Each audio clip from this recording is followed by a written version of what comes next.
Frustasi itu ketika ada sesuatu yang menghalangi tercapainya tujuan atau keinginan.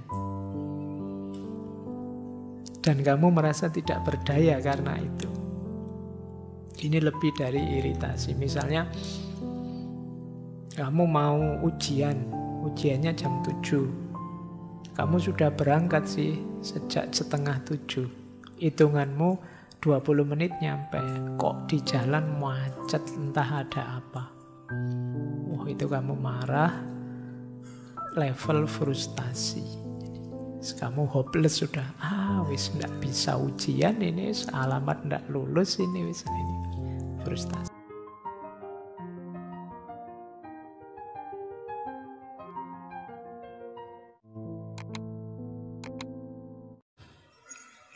Assalamualaikum warahmatullahi wabarakatuh.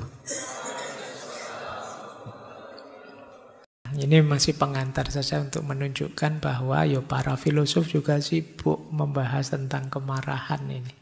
Karena dia jadi satu variabel kebangkitan maupun kejayaan.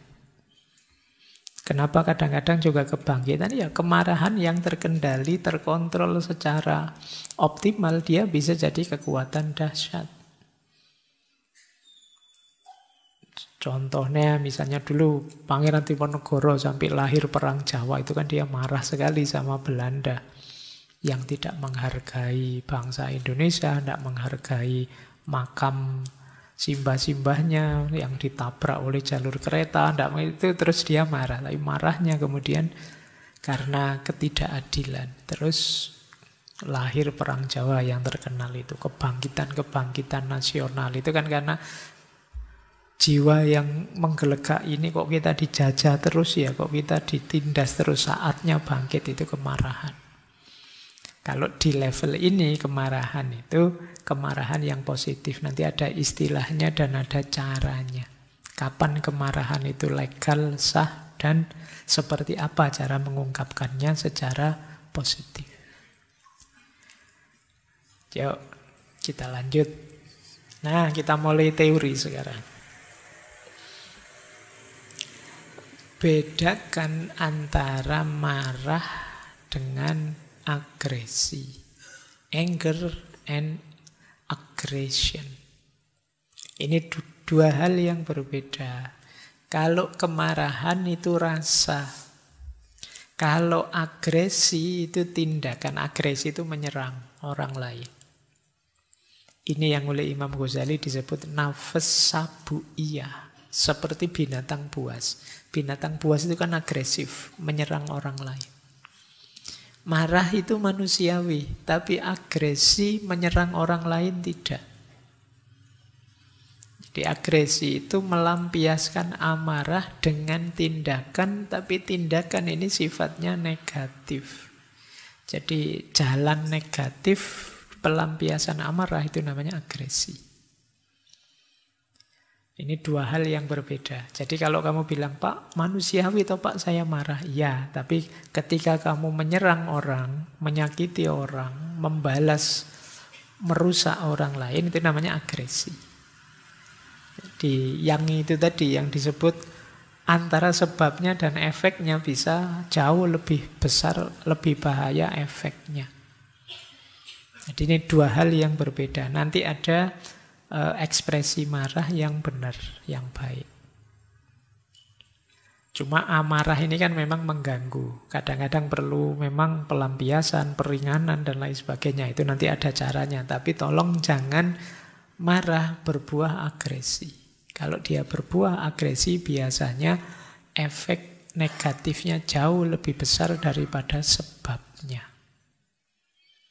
Nah, ini kalian harus bisa membedakan dua ini ya. Agresi inilah yang dikritik oleh Imam Ghazali. Jadi di kita itu ada jiwa yang tenang namanya mutmainnah, ada jiwa tumbuhan, jiwa yang dia sebut bahimah, binatang ternak. Nah, ada jiwa sabu'iyah yang disebut binatang buas. Jadi kita itu seperti binatang buas. Kalau agresif, kerjaannya nyerang orang terus. Itu namanya agresi. Mungkin kamu marah, ada banyak ketidakadilan, tapi tidak harus diterjemahkan sebagai agresi. Tindakan menyerang orang lain secara negatif. Ini dua hal yang berbeda. Baik, kita lanjutkan lagi. Sekarang level-levelnya. Wah, ini menarik ya, marah saja ada levelnya. Tidak cuma pedes. Ya, tidak cuma ayam geprekmu ada levelnya. Ternyata ya marah ada levelnya juga. Dari marah yang ringan sampai marah paling berat. Levelnya ada 5. Marah itu. Level yang paling ringan namanya irritation. Irritation itu ketika kamu merasa terganggu sedikit, tidak nyaman oleh seseorang atau satu perilaku tertentu. Nah, ini namanya irritation. Tidak semarah itu sih, tapi saya ya terganggu. Misalnya kamu ngaji ini, kan duduk bareng-bareng itu. Ada teman sebelahmu garuk-garuk terus sambil goyang-goyang, iki ngopo to yo ngaji kok ribet terus, misalnya kamu kan jengkelnya luar biasa itu. Ini sebenarnya ya ndak marah sih, kamu ndak akan negur dia sambil enggak. Cuma kamu merasa risih saja piye to ya temanku ini. Ini namanya irritation. Jadi kayak kamu belajar tiba-tiba temanmu nyetel musik.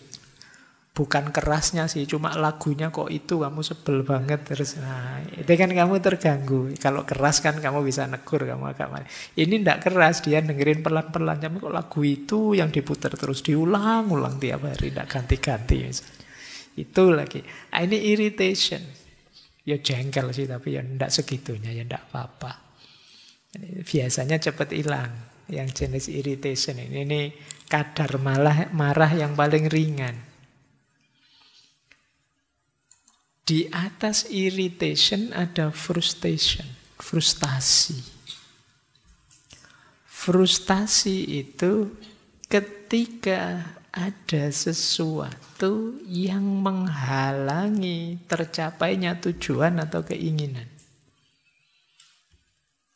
Dan kamu merasa tidak berdaya karena itu. Ini lebih dari iritasi. Misalnya, kamu mau ujiannya jam 7. Kamu sudah berangkat sih sejak setengah 7. Hitunganmu 20 menit nyampe. Kok di jalan macet, entah ada apa. Wah, itu kamu marah, level frustasi. Kamu hopeless sudah. Wis ndak bisa ujian ini, alamat ndak lulus ini, wis ini. Frustasi sudah. Jadi, kamu berangkat ngaji, tengah jalan hujan terus. Ndak bawa jas hujan. Mau nekat terus, mosok ngaji sambil basah-basahan. Ndak enak. Mau ndak nekat nanti ndak jadi ngaji. Akhirnya kamu berteduh pinggir jalan sambil misuh-misuh dewe. Ki ngopo ya ndak ngapa-ngapain, ndak ada. Ini namanya frustasi. Jadi mungkin kalian sering ngalami ini. Situasi yang kamu ndak bisa mengendalikan sudah. Dan itu menghambat keinginanmu. Kalau tadi yang iritasi kan kamu masihlah cuek saja bisa selesai. Kan gitu. Kamu ndak peduli saja bisa. Tapi kalau frustasi ini ndak bisa sudah. Mau tidak mau harus kamu hadapi. Ini lebih dalam berarti rasa marahnya.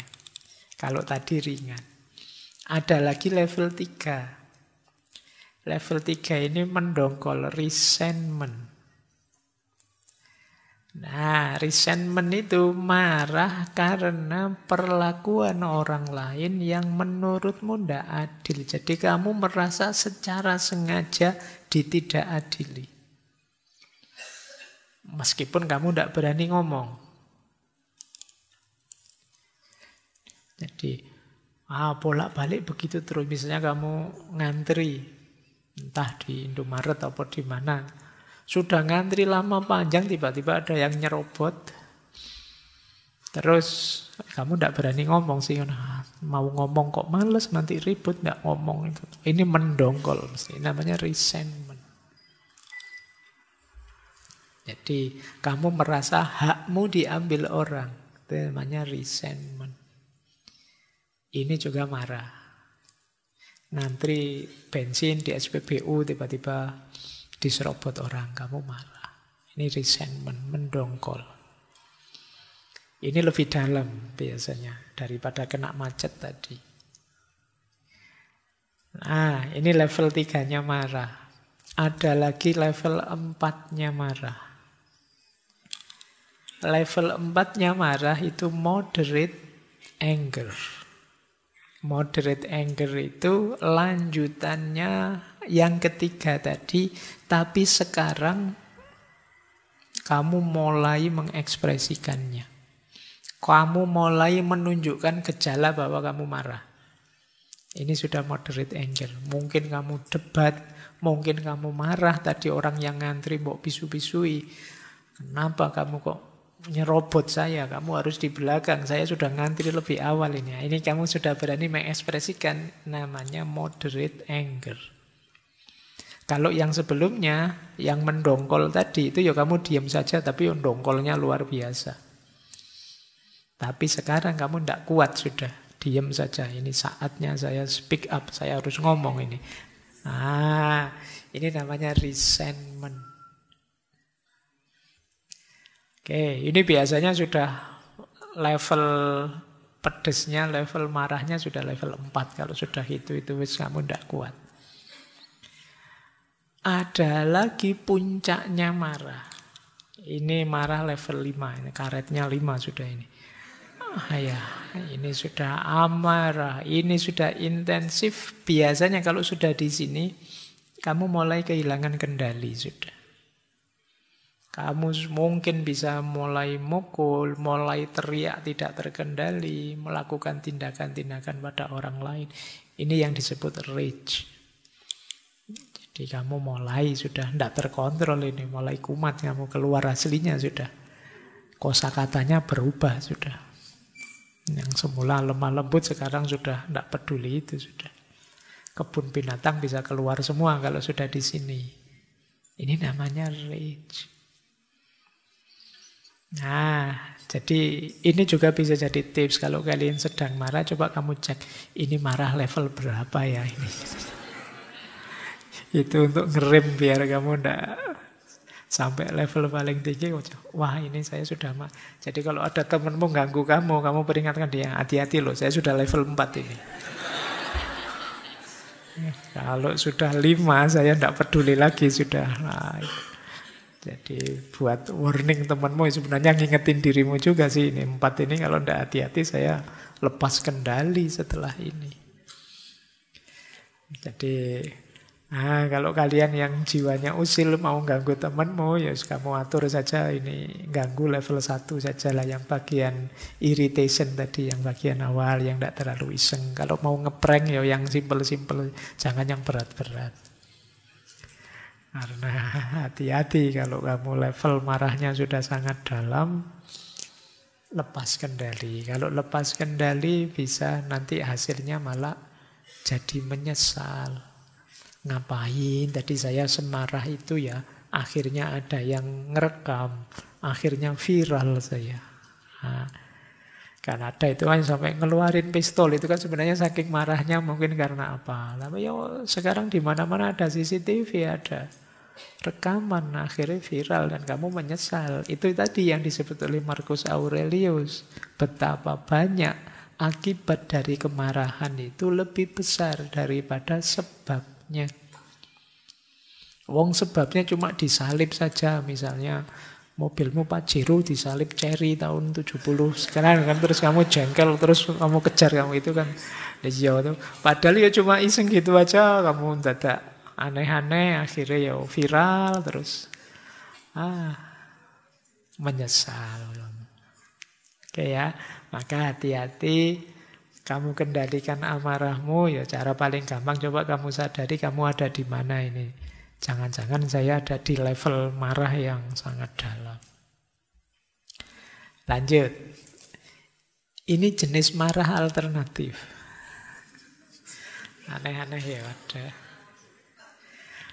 Ini jenis marah yang khas. Ini namanya beda-beda. Mungkin teman-teman juga sering ngalami seperti ini. Yang pertama ada istilah chronic anger. Kemarahan yang kronis. Ini seringkali berhubungan dengan watak. Jadi orang yang marah terus. Nesu wae ora tau ono. Ini namanya chronic anger. Ini hati-hati kalau agak bablas sedikit harus perlu psikiater kamu. Jadi ndak pernah senyum, ndak perlu isine nesu wae. Ada apa dikit marah, ada apa dikit marah. Ini namanya kamu sudah kronis marahmu. Dan ada mungkin ya tipe orang tertentu yang gampang sekali marah. Oleh hal-hal kecil saja marah. Kadang-kadang dia menyusahkan sekelilingnya. Diberi apa saja, mengalami apa saja, dilihat titik negatifnya sehingga dia marah. Jadi ini namanya chronic anger. Ketika seseorang marah terus-menerus dalam jangka waktu lama, ya tentu saja efeknya ke mental dan juga fisik pasti. Jangan dikira nanti ada ureanya kenapa fisik juga ngefek bagi orang yang terus-menerus marah. Bahkan situasi biasa-biasa saja orang bisa marah. Yo kayak tadi lo contohnya misalnya ada yang gelasnya guling terus minumannya jatuh. Itu kan biasa saja. Yo gelas kesenggol ada isinya, mesti isinya tumpah. Kan simpel saja. Tapi terus marah temanmu. Itu gimana? Atau kok ndak hati-hati wong bawa gelas itu. Alah yo biasa saja. Yo dibersihkan kan bisa. Tapi kalau kamu marah. Ngalami hal biasa-biasa. Kamu jadinya marah. Itu kamu mungkin ngalami chronic anger ini. Orang lain ngalami begitu ndak marah lah kok kamu marah. Nyari sandal baru keluar, sandalku mana ya? Ya tinggal sabar sebentar dicari ada, tapi sebelum ketemu kamu sudah marah-marah. Ngamuknya didulukan. Nah ini namanya kamu kena chronic anger. Ada yang tidak beres sedikit, marahnya kamu dulukan. Nanti klarifikasinya nanti, pokoknya nesu dhisik. Nanti kalau diingetin, biar aja, yang penting kan lega. Yos. Ya sing waras ngalah. Ya kadang-kadang harus begitu ya. Baik, coba ya semoga tidak ada yang di sini yang kena penyakit kronik marah, gampang marah, nesunan. Bahasa Jawanya nesu.